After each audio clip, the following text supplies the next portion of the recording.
নমস্কার, জয় হোম কিচেনে সকলকে স্বাগত। সম্পূর্ণ এক নতুন রেসিপির সাথে আজ আবার হাজির হয়ে গেছি আপনাদের সামনে।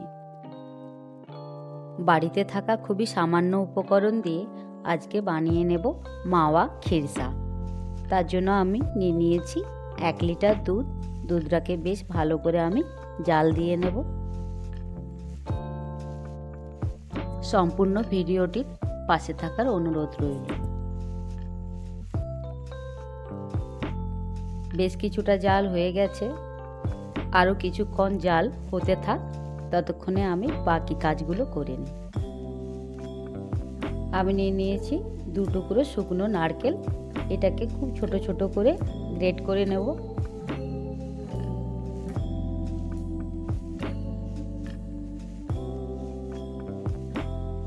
একটা টুকরো আমি গ্রেট করে নিয়েছি, আর 1 টুকরো আমার লাগবে না, আমি সাইড করে দিলাম। আর নিয়েছি কিছুটা গুড়। এই গুড়টাকেও আমি ছোট ছোট করে গ্রেট করে নেব।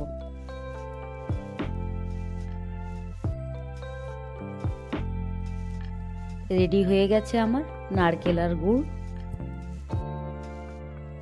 কিছুক্ষণ জাল হয়ে গেছে। দুধটাকে আবারও আমি বেশ ভালো করে জাল দিয়ে ঘন একটা আয়তনে নিয়ে আসবো।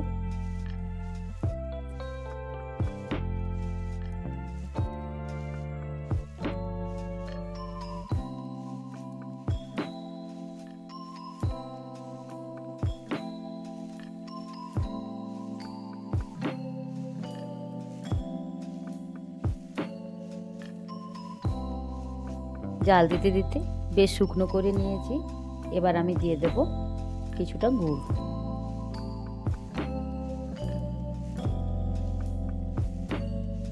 গুড়টাকে মিশিয়ে নেব, আবারও জাল দিয়ে একটু শুকনো শুকনো করে নেব।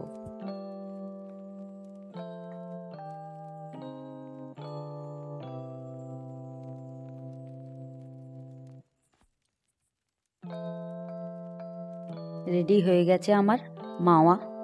এবার আমি উঠিয়ে রাখবো। আমি আবারও নিয়েছি 1 লিটারের চেয়ে একটু কম দুধ।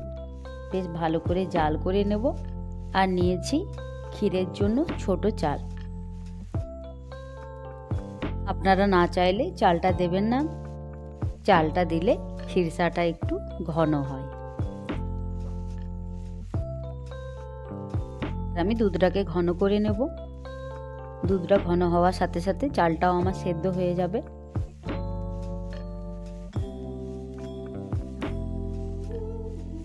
দুধটা অনেকটাই ঘন হয়ে গেছে। এবার আমি 2টো এলাচি থেতো করে নিয়েছি, দিয়ে দেব।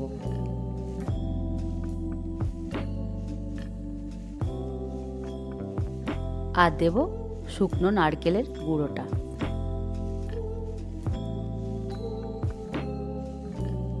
বেশ ভালো করে জাল দিতে থাকবো। এরকম ভাবে আপনারাও বাড়িতেই খুব সহজেই বানিয়ে নিতে পারেন মাওয়া খিরসা। খুবই সুস্বাদু একটি রেসিপি। এবার আমি দিয়ে দেব তৈরি করে রাখা মাওয়াটা।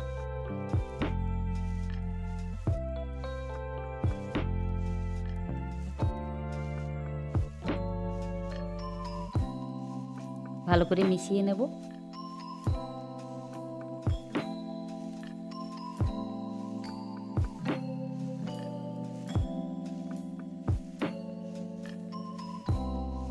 আর দিয়ে দেব কিছুটা গুড়। গুড় দিয়ে বেশ ভালো করে আমি মিশিয়ে নেব।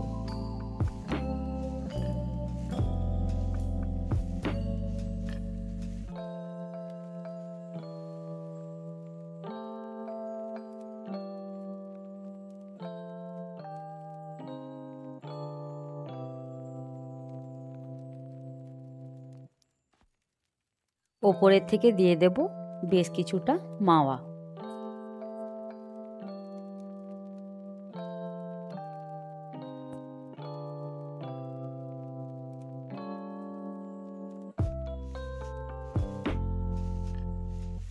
তৈরি হয়ে গেছে আমার খুব সহজেই আর সাধারণভাবে মাওয়া খিরসা। এবার আমি উঠিয়ে নেব।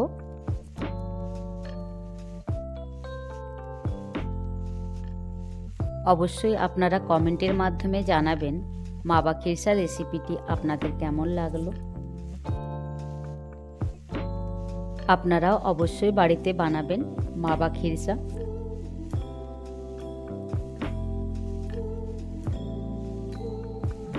খুবই সুস্বাদু একটি রেসিপি, খুবই সহজেই তৈরি হয়ে গেল। ভিডিওটি ভালো লাগলে অবশ্যই চ্যানেলটিকে লাইক শেয়ার সাবস্ক্রাইব করে চ্যানেলটির পাশে থাকবেন।